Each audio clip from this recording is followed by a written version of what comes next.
नंतर पुन्हा एकदा स्वागत। पूर्व आफ्रिकेच्या मोझांबिक शहरात राहणाऱ्या मराठमोळ्या चव्हाण कुटुंबानं गणरायाला निरोप दिलाय। गेली 4 वर्ष परदेशात वास्तव्य करूनही चव्हाण कुटुंबानं भारतीय संस्कृती जपली आहे। चला तर भक्तांसाठी आफ्रिकेत पोहोचलेल्या बाप्पाचं दर्शन घेऊयात।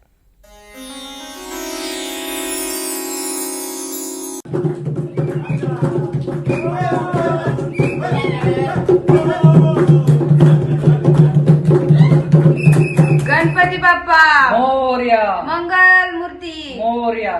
मी प्रमिला चव्हाण, मी प्रवीण चव्हाण।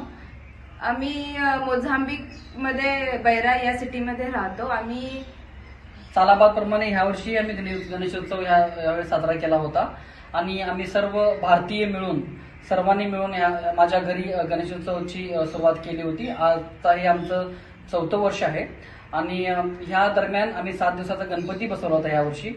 तर सर्व भारतीय आमच्या सर्व मित्र मंडळींनी एकत्र येऊन आम्ही हा गणेशोत्सव साजरा केला। या 7 दिवसांमध्ये खूप विविध प्रकारचे देखावे, विविध प्रकारचं नैवेद्य, त्यानंतर महाआरती, कीर्तन, भजन याचा कार्यक्रम आम्ही इथं केला आणि साता समुद्रापार आम्ही इथं आलेल्यानंतर एक भारतीय म्हणून ही भावना खूप महत्त्वाची होती। त्यासोबतच आम्हाला येथील लोकल कम्युनिटीचाही सहभाग मिळाला। तर आम्ही यामध्ये मोझांबिकन डान्स कल्चर हा इव्हेंट केला होता विसर्जनाच्या वेळी। त्यानंतर आम्ही एका गावामध्ये फूड डिस्ट्रीब्युशनचाही कार्यक्रम राबवला।